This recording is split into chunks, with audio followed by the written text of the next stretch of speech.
Yo, what up guys, I'm Sammy and welcome back to the Soul Drop, and today we're going to be talking about the best hoop shoes with the best traction. And in my personal opinion, of course, traction is the most important aspect of a basketball shoe, right? Because I don't want to be sliding around all over the place. So if the traction is bad but everything else is amazing, right? The cushion's amazing, the upper's amazing, it's a lightweight shoe, support's great, right? But the traction sucks, that I don't want to play in it because I am a guard and I rely on, being responsive, feeling responsive, feeling quick when I play. And I feel like most people do want traction, like good traction. They don't want to be sliding around either. But it, of course, is subjective, right? But it's super important to me. So yeah, if you guys do want to cop any of these shoes, I try to leave them link in the description box. There's a lot of good shoes out right now with amazing traction, specifically with Chinese companies. I don't know what they're doing with their rubber compounds, but there's a good amount of low-key shoes, kind of like underrated shoes that people are probably gonna be like, what the heck, right? But this is just from my experience, right? What surfaces I've played on, and I've played on a good amount of surfaces. I'm playing in a couple gyms, like different gyms right now, and some are very, very clean, some are very, very dirty, and these have held up the best on all of those courts, right? So again, links will be in the description box if you guys do want to cop, but let's get it started right off with the Nike Ja 1. So of course, this is Ja Morant's signature shoe, and it has amazing freaking traction, has a really, really good bite. I mean, all of these, of course, have top tier bites on a clean court, but yeah, the Ja 1, amazing. Also, squeak, very, very loud, high-pitched squeak, which I also do like. And also, it bites through dust really well. It doesn't really pick up dust all too much. If it does pick up dust, however, it's a very, very easy wipe and you're good to go and you have really good stops again. And also, it seems very durable. The rubber is pretty damn hard. The grooves are thick. We have a lot of surface area. We have a lot of rubber. So the Ja 1, I had an amazing time in that shoe because of the really, really good traction. And again, I was playing on a dusty court, right? 24-hour fitness. And also I was playing on a really clean court. LA Fitness right now, they kind of resurfaced the court where I play. On a clean court, I had an amazing time too, right? So 110 bucks, and yeah, it's a budget shoe and it performs really well for traction. Now moving on to the next shoe, we got the Rigora AR1, and it goes for 145 bucks, the AR. But of course, this is Austin Reaves' first signature shoe, brand new signature shoe with Rigora, and it surprised me a lot. Yeah, the rubber compound, whatever rubber compound they're using, it's freaking phenomenal. It has an amazing bite. I think it stops the hardest out of any shoe on this list. Like, if I'm nitpicking, like, all these are freaking amazing, but I feel like the AR1 stops the hardest, So yeah, amazing stops. Also, very minimal dust pickup. I don't know how they do it with that weird kind of pattern, right? It's just like blobs, it's like a blob traction pattern. But yeah, in my colorway, I had amazing stops. Also, it seems like it'll be pretty durable. The rubber is pretty like hard, but not super hard. It's probably not the best option for outdoor courts, but it seems like it'll hold its own. But yeah, I had an amazing time in the AR1 because of the top tier traction. That's one of the reasons why I love that shoe, because it's so good for traction. But next we got a Puma shoe, which is weird, you know what I mean? So we got the Puma All Pro Nitro. It's 130 bucks, and the colorway that I had is a fully translucent outsole, right? Which is weird because usually, from my experience, translucent outsoles don't perform as well as a solid rubber outsole, right? However, for Pumas, for some reason, their translucent outsoles perform better than their solid rubber outsoles. So yeah, it's happened to me in the MB1, and also it's happened to me in the MB2. And also, I mean, I haven't tried a solid rubber option for the All Pro Nitro, but my colorway is fully translucent. I had freaking amazing stops, right? A very, very loud, high-pitched squeak. And you stop on a dime, and also bites through dust really, really well. Same thing as the Ja 1 and the AR1.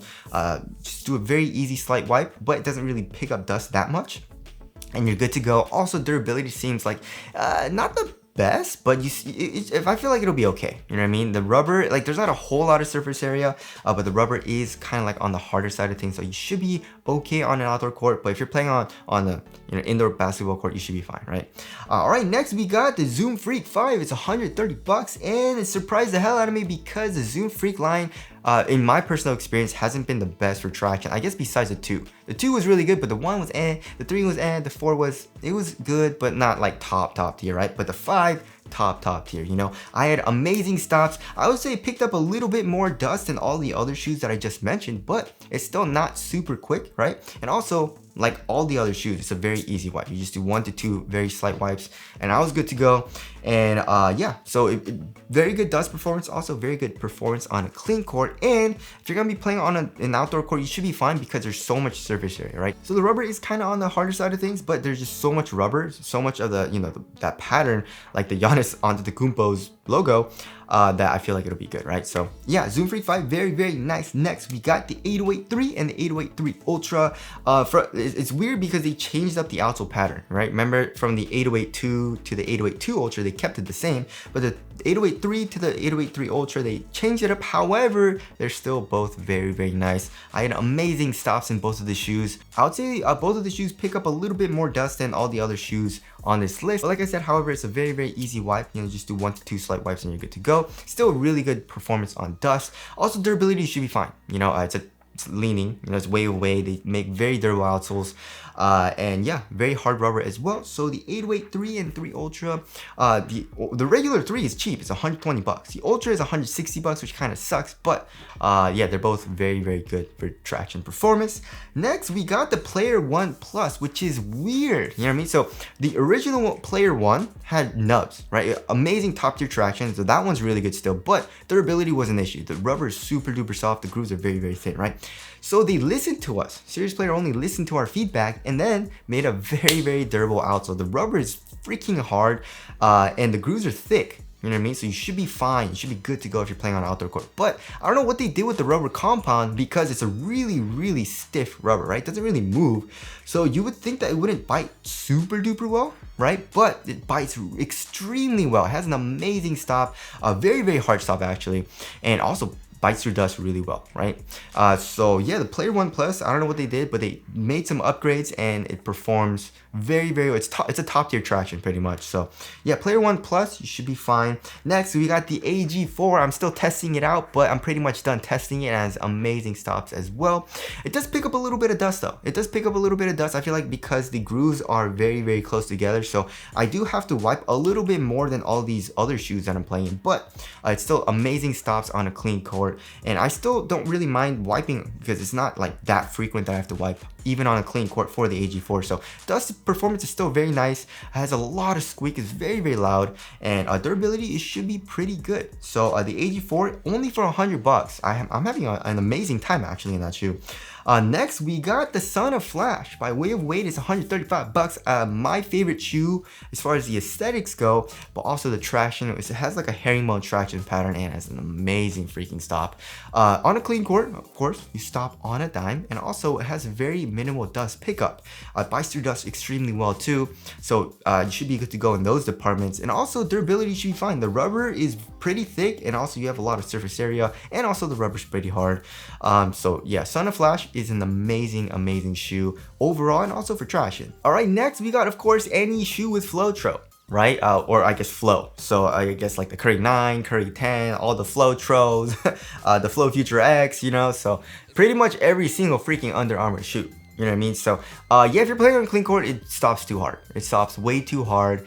But also, if you're playing on a dusty court, so I've played on different surfaces, and on dust, it performs differently, right? So there's some courts where it bites through dust pretty well, and I don't really have any issues. But also there's some courts where it's dusty and I'm like sliding all over the place. So I feel like it depends maybe on like the finish of the court. I don't know what it is, but I've had different experiences with like the Flow outsole. So just be careful on that. Like if you're playing on dust, but if you're playing on a clean court, you're gonna be freaking. It just stops way too hard, right? Also durability not the best. I mean, it's basically just foam. So be careful on that. But yeah, if you want one of the hardest stops that you've ever experienced, get a Flow outsole, right? All right, next we got the Adidas Harden Volume 7. The Harden Volume 7 has amazing stops on a clean court. You have amazing traction, a top tier, right? But if you're gonna play on a dusty court, I would say actually the Harden Volume 7 has the worst performance on dust in this entire list, right? So it does pick up dust pretty quickly, right? So be careful on that. However, it's a very easy wipe. So that's one like reason why I didn't mind the Harden Volume 7 on a dusty court, because I don't really mind wiping, you know what I mean? Like just a quick 1-2 and you're good to go. But if you don't want to wipe, then obviously stay away from the Harden Volume 7 if you're playing on a dusty court. but like I said, didn't really bother me all too much because it's a very easy wipe. Also, you should be fine on the outdoor court. The rubber is super hard, the grooves are thick, and also there is a lot of surface area. There's a lot of rubber there, like a lot of grooves, so you should be fine on the outdoor court. And next we got the Nike LeBron 20. Of course, it is an older shoe. We're waiting for the LeBron 21 to come out, or I am at least. It's coming out, what, like next month? That's the rumored kind of release date, right? But yeah, LeBron 20, as you guys all know, has amazing traction, bites through dust really well. On a clean court, you're gonna have an amazing stop as well, top tier traction. Durability seems like it'll be pretty good. I mean, there is a lot of surface area. The rubber is on the harder side of things. But yeah, the LeBron 20 having top tier traction, like a LeBron having amazing traction is weird to me because LeBrons have never really been on like top traction list for me, you know what I mean? So I'm glad though that it is, you know, and hopefully LeBron 21 is on this list as well. But yeah, that's pretty much my list for top traction. Of course, Wild 10 and stuff like that is on this list as well, but it's like older, you know what I mean? So yeah, that about concludes this list. Hopefully this video helps you guys out if you guys do want amazing traction. I feel like most people want amazing traction, right? Again, if you guys do want to copy any of these shoes, I try to leave an affiliate link in the description box, but that's it. Thank you guys for watching, and I'll see you guys in the next one.